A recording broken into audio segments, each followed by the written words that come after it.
ಆ ಸರ್ವಾಧಿಕಾರಿಯಾದ ಯೇಸು ನಮಗೆ ಸರ್ವ ಅಧಿಕಾರವನ್ನು ಕೊಟ್ಟಿದ್ದಾನೆ.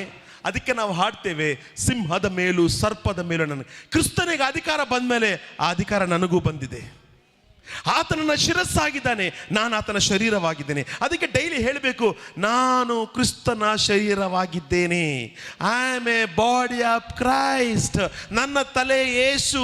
ಇದು ನನ್ನ ಶರೀರವಲ್ಲ, ಇದು ಕ್ರಿಸ್ತನ ಶರೀರ, ಇದು ಕ್ರಿಸ್ತನ ಅಂಗಗಳು ಅಂತ ನೀನು ಡೈಲಿ ಹೇಳುವಾಗ, ಆ ಜ್ಞಾಪಕ ಮಾಡಿಕೊಳ್ಳುವಾಗ ವ್ಯಾಧಿ ಬಂದು ನಿನ್ನಲ್ಲಿ ವಾಸ ಮಾಡೋದಿಲ್ಲ. ಇದು ದೇವರು ವಾಸ ಮಾಡುವ ಆಲಯ. ಯಾವ ವ್ಯಾಧಿಗೂ ಈ ದೇಹದಲ್ಲಿ ಸ್ಥಳವಿಲ್ಲ. ಎಲ್ಲ ವ್ಯಾಧಿಗಳು, ಮೊಣಕಾಲುಗಳು ಯಾರ ಮುಂದೆ ಅಡ್ಡ ಬೀಳ್ತವೆ.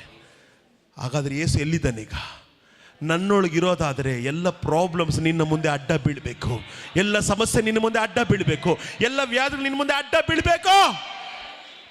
ನಾನು ಕುತ್ಕೊಳ್ಳುವಾಗಲೂ, ನಿಂತ್ಕೊಳ್ಳುವಾಗಲೂ, ನಡ್ಕೊಂಡು ಹೋಗುವಾಗಲೂ, ಬರುವಾಗಲೂ ಹೇಳಬೇಕು, ನಾನು ಕ್ರಿಸ್ತನ ಶರೀರವಾಗಿದ್ದೇನೆ, ನಾನು ಶಿಲುಬೆಗೆ ಹಾಕಿಸಿಕೊಂಡಿದ್ದೇನೆ. ಇನ್ನು ಜೀವಿಸುವವನು ನಾನಲ್ಲ, ಕ್ರಿಸ್ತನೇ ನನ್ನಲ್ಲಿ ಜೀವಿಸ್ತಾನೆ. ನನ್ನಲ್ಲಿ ಕಾರ್ಯ ಸಾಧಿಸುವ ಆತನ ಶಕ್ತಿಯ ಪ್ರಕಾರ ನಾನು ಬೇಡುವುದಕ್ಕಿಂತಲೂ, ಯೋಚನೆ ಮಾಡೋಕ್ಕಿಂತಲೂ ಅತ್ಯಧಿಕವಾಗಿ ನನ್ನ ದೇವರು ನನಗಾಗಿ ಮಾಡ್ತಾನೆ. ನನ್ನ ಮುಂದೆ ಯೇಸು ಹೋಗ್ತಾನೆ, ದಿನಗಳನ್ನು ಸಮ ಮಾಡ್ತಾನೆ. ಹೇಳ್ರಿ, ಯೇಸುವಿನ ನಾಮದಲ್ಲಿ ನನ್ನ ದೇವರು ಕ್ರಿಸ್ತ ಯೇಸುವಿನ ಮುಖಾಂತರ ತನ್ನ ಪ್ರಭಾವದ ಐಶ್ವರ್ಯಕ್ಕೆ ತಕ್ಕ ಹಾಗೆ ನನ್ನೆಲ್ಲ ಕೊರತೆಗಳನ್ನು ನೀಗಿಸ್ತಾನೆ. ಲೋಕದಲ್ಲಿ ಇರುವವರಿಗಿಂತ ನನ್ನೊಳಗಿರುವವನು ದೊಡ್ಡವನಾಗಿದ್ದಾನೆ. ಯೇಸು ದೇವರೆಂದು ಮಗನೆಂದು ನಂಬುವನೇ ಹೊರತು ಈ ಲೋಕವನ್ನು ಜಯಿಸುವವನು ಇನ್ಯಾರಿದ್ದಾರೆ?